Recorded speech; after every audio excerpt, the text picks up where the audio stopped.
গোঘাট ২ নম্বর পঞ্চায়েত সমিতির উদ্যোগে রক্তদান শিবিরে তৃণমূলের দুই পক্ষের মতবিরোধ। এই রক্তদান শিবির অনুষ্ঠিত হয় হুগলির গোঘাট ২ নম্বর বিডিও অফিসে। এই রক্তদান শিবিরে ৬০-এরও বেশি রক্তদাতা রক্তদান করেন বলে জানা যায়। এই রক্তদান শিবিরে প্রথমের দিকে উপস্থিত হন আরামবাগ লোকসভার সাংসদ তথা আরামবাগ সাংগঠনিক জেলার চেয়ারম্যান মিতালি বাগ। তিনি প্রদীপ প্রজ্বলন করে এই অনুষ্ঠানের সূচনা করেন। তারপর তিনি রক্তদাতাদের সংবর্ধনা জানান। এরপর তিনি অন্য কাজে রক্তদান শিবির ছেড়ে বেরিয়ে যান। আর তার কিছুক্ষণ পরেই এই রক্তদান শিবিরে মোটরসাইকেল মিছিল সহকারে উপস্থিত হন তারকেশ্বর বিধায়ক তথা আরামবাগ সাংগঠনিক জেলার সভাপতি রামেন্দু সিংহ রায়। এছাড়াও এই রক্তদান শিবিরে সকাল থেকেই উপস্থিত ছিলেন গোঘাট ২ নম্বর পঞ্চায়েত সমিতির সভাপতি, গোঘাট ২ নম্বরের বিডিও সহ অন্যান্য কর্মদক্ষ ও বিভিন্ন পঞ্চায়েত প্রধানরা। তবে এই অনুষ্ঠানে প্রদীপ প্রজ্বলন হয় দুবার। একজন করেন অনুষ্ঠানের সূচনা, অন্যজন আবার রক্তদাতাদের উৎসাহিত করতে প্রদীপ জ্বালান। এই একই রক্তদান শিবিরে দুবার প্রদীপ জ্বালানো হয়। আর এই প্রশ্ন করতে তারকেশ্বরের বিধায়ক তথা আরামবাগ সাংগঠনিক জেলা সভাপতি রামেন্দ্র সিংহ রায়ের মেজাজ যায় খোঁচে এবং মেজাজ হারিয়ে ফেলেন তিনি। সাংসদ মিতালি বাগের কথা তুলতেই কেনই তিনি মেজাজ হারালেন? তাহলে কি এখানে তৃণমূলের অন্দরমহলেও অন্তর্দ্বন্দ্বর ইঙ্গিত পাওয়া যাচ্ছে নাকি অন্য কিছু? এই নিয়ে উঠছে নানান প্রশ্ন। সেই চিত্রই আপনাদের সামনে তুলে ধরব ক্রাইম প্রেস বেঙ্গলের পর্দায়। দেখতে থাকুন, সঙ্গে থাকুন। এটা আমার আর একটা ঘর আমি বলতে পারি। তার কারণ 18টা আমার পঞ্চায়েত সমিতিতে আমি ছিলাম, তো তখন আমি রক্ত দিয়েছি। রক্ত দেওয়ার অভিজ্ঞতা খুব ভালো লাগে। তারপর আমরা তো সকলেই জানি যে রক্ত এমন একটা জিনিস যে কৃত্রিম উপায় কিন্তু এখনও উৎপাদন করা সম্ভব হয়ে ওঠেনি। তো মানুষের কাছে আমাদেরকে মানুষের সাহায্যই নিতে হয়। মানুষকে বাঁচানোর জন্য মানুষের রক্তই আমাদেরকে নিতে হয়। তো গোঘাট ২ নম্বর সমষ্টি উন্নয়ন আধিকারিক যেভাবে উদ্যোগটা নিয়েছেন ওনাদেরকে আমি সাধুবাদ জানাই। শুধু ওনাকে আমি সাধুবাদ জানানো, ওনার পুরো টিম মানে সমস্ত পঞ্চায়েত সমিতিকে আমি সাধুবাদ জানাবো এভাবে মানুষের পাশে থাকা। তার কারণ রক্তের চাহিদা রয়েছে। আমরা যতটা সম্ভব পাচ্ছি মাননীয় মুখ্যমন্ত্রী মমতা বন্দ্যোপাধ্যায়ের নির্দেশে আমরা বিভিন্ন জায়গায় রক্তের ক্যাম্প করে যাচ্ছি। কম বেশি করে আমরা যতদূর সম্ভব মানুষের সাথে থাকা, পাশে থাকার আমরা চেষ্টা করে যাচ্ছি রক্ত পরিষেবা দেওয়ার মধ্যে করে। রক্তদান একটা মহান দান।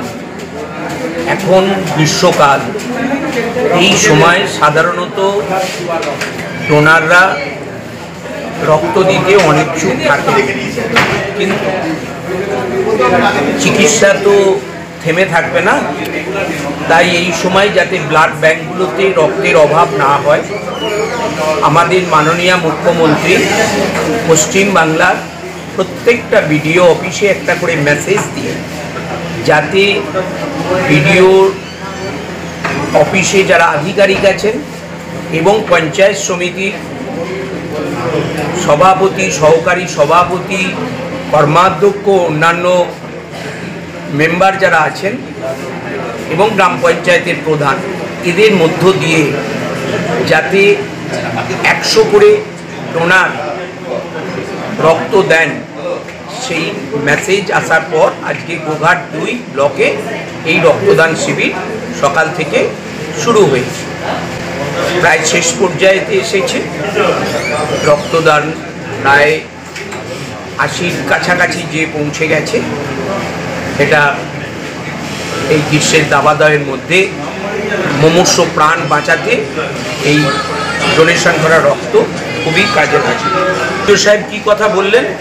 রক্তদাতাদের উৎসাহিত করার জন্য দ্বীপ জেলে আমাদের তারকেশ্বরের বিধায়ক প্রদীপটা জ্বালাচ্ছেন, আর সাংসদ এসেছিলেন, তিনি অনুষ্ঠানের সূচনা করে দ্বীপ জ্বালিয়েছেন। সাংবাদিকতার কথা করছেন, কথার মানেটা একটু বুঝে প্রশ্নটা করবেন। রক্তদান শিবিরের কথা বলা হয়েছিল বা আমাদের প্রশাসনিক দিক থেকেও যে পঞ্চায়েত সমিতির সাথে করা হয়েছিল, সেই কারণে আজকে আমাদের গোঘাট পঞ্চায়েত সমিতির উদ্যোগে, সকলের উদ্যোগে, আমাদের বিডিও সাহেবের যত স্টাফ রয়েছেন বা আমাদের পঞ্চায়েত সমিতির কর্মাধ্যক্ষ, মেম্বার, সকলের উদ্যোগে আজকে এই রক্তদান শিবির আমাদের 60 জনের মতো রক্তদাতা রক্ত দিচ্ছেন। পঞ্চায়েতের পরে কি আর কোথায় কোথায় করার এই উদ্যোগ কি আছে? উদ্যোগ আছে বলতে এটা আমাদের পঞ্চায়েত সমিতি থেকে হচ্ছে, বা আমার গোঘাট পঞ্চায়েত সমিতির মধ্যে 9টা পঞ্চায়েত আছে। তো আমাদের টার্গেট দিয়েছেন যে যেমন 5টা পঞ্চায়েতও যেমন করে, আমরা 9টাকেই বলেছি, দেখা যাক কোথায় কি করে, যে কি করে।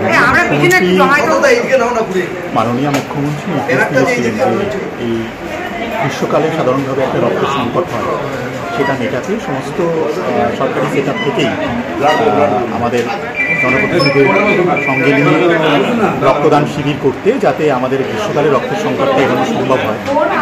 তার মিলিয়ে আমাদের দুই পঞ্চায়েত সমিতি এখানকার সমস্ত সরকারি দপ্তরের সঙ্গে সামঞ্জস্য রেখে তাদের সঙ্গে নিয়ে একটি রক্তদান শিবির আয়োজন করেছে।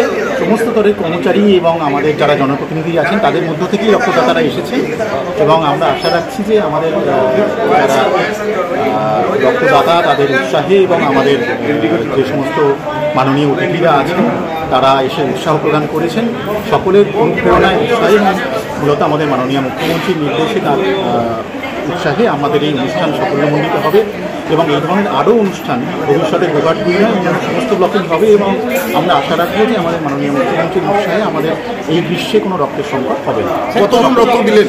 হ্যাঁ, আমাদের এখানে প্রাথমিকভাবে লক্ষ্যমাত্রা আছে 60, তার থেকে বেশিও হয়ে যেতে পারে, আমরা উৎসাহ দেখে এটা মনে করছি। সুস্বাস্থ্য একটি মানুষের জীবনের মূল্যবান সম্পদ, কিন্তু সেই সুস্বাস্থ্যের জন্য চাই সুচিকিৎসা ও নির্ভুল পদ্ধতিতে স্বাস্থ্য পরীক্ষা। ভাবছেন ভেজালের যুগে নির্ভুল আর বিশ্বাসযোগ্য স্বাস্থ্য পরীক্ষা কোথায় পাবেন?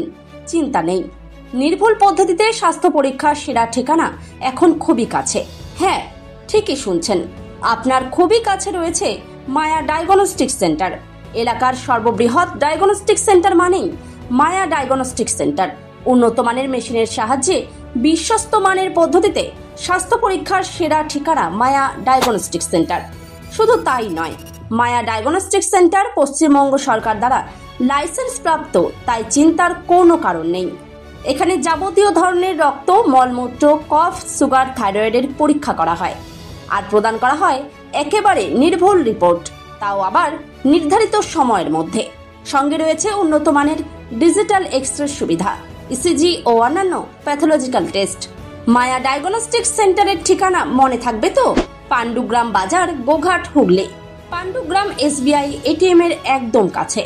ও হ্যাঁ, বাড়ি থেকে গিয়ে রক্তের নমুনা সংগ্রহ ও ইসিজির সুব্যবস্থাও রয়েছে। তাহলে আর দেরি কিসের?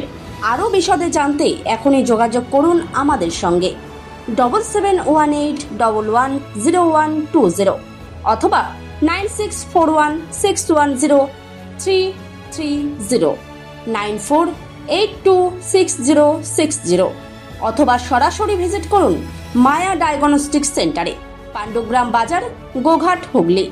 পাণ্ডুগ্রাম SBI ATM এর একদম সন্নিকটে।